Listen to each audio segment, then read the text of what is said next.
A Second Opinion by Michelle Stimson. Who ever heard of an Asian kid who couldn't pass the state high school achievement test? Well, Crystal Law wasn't exactly Asian, and she hadn't exactly failed the exam, but she was definitely enrolled in achievement improvement class instead of her choice elective, pottery. The worst part of it all was the schedule. Now she had to eat D-lunch, the last period of the day. So much for fresh food. Crystal spent the first 2 days in class isolated in the back corner, sending text messages to all her advanced placement AP friends about the lameness of it all. On the third class day, the teacher, Mr. Harley, distributed yet another worksheet, which Crystal completed in less than 20 minutes. She took it to Mr. Harley's desk. He quickly graded it, marked 100 on top, and recorded her score in the grade book. I still don't understand why you're in this class. He shook his head and smiled at her. She reminded him, everyone who failed comes to your class, right? Maybe that's what I don't understand. How did you fail the test? It's a long story, Mr. Harley, a long story indeed. Crystal went back to her desk and passed the graded paper to Geraldo. Within minutes, almost everyone in the room had 100, and they were free to spend the last 20 minutes doing, well, nothing. Some kids played cards, some went to sleep, and some asked for restroom passes with the tacit understanding that they would in return. Mr. Harley stayed out of the students' way, and they stayed out of his. Crystal took out her AP chemistry assignment, which was due next period, and completed the work. She noticed a girl sitting near her reading a book from Stephanie Meyer's Twilight series. I love those books. The girl glanced at Crystal but didn't respond. She set her eyes back on the book. Whatever, Crystal mumbled under her breath. The girl slammed the book shut and eyed Crystal. What did you say? I just said whatever. The girl shook her head in disgust. Other people think you're smart because you're Chinese. I don't. I'm not Chinese. I'm part Caucasian and part Japanese, Vietnamese, whatever ease you are. If you're so smart, why are you in this class?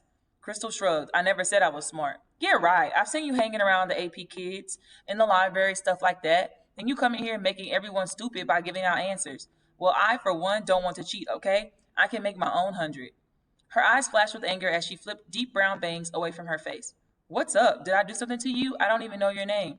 Gabriella. And no, I don't have anything against you personally, but I hate this stupid improvement class, and I hate it when people like you, who've never had to work hard for anything because everyone expects you to be smart because you're Asian, try to make everyone else look stupid. Okay, hello, I do homework. Crystal raised her chemistry book as evidence. I study, I work hard, I read. That's how I make good grades. No matter what other people think, it's not in my genes.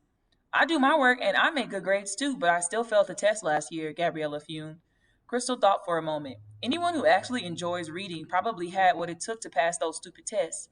Maybe all Gabriella needed was a few more skills. Do you have like a system for tests? Gabriella sighed and rolled her eyes. No, I just read the stuff and answer the questions. Duh, that's your problem. See, I look at the questions first, so I know what to look for when I read the story or whatever. And I have this coding thing I do with the questions. If I don't know the answer to a question, I circle it and come back later. That way I don't spend 20 minutes on it. You can do that? Gabriella's face was painted with bewilderment.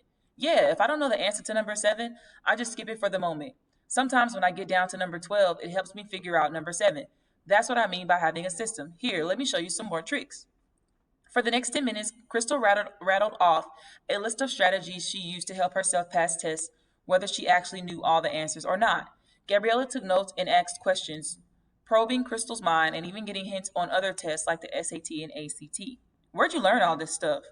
In the smart classes, I guess, Crystal replied sarcastically. She laughed at herself as she realized maybe those smart kids weren't really any smarter than anyone else.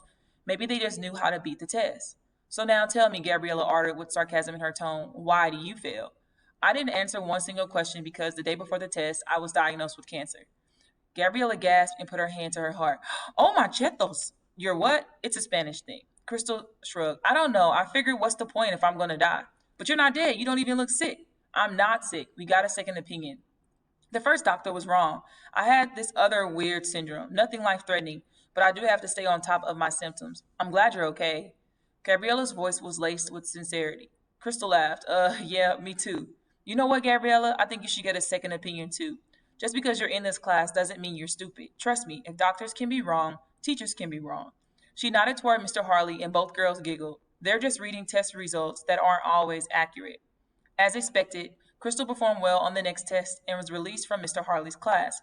Gabriella also earned a ticket out of Mr. Harley's class by using the strategies to pass.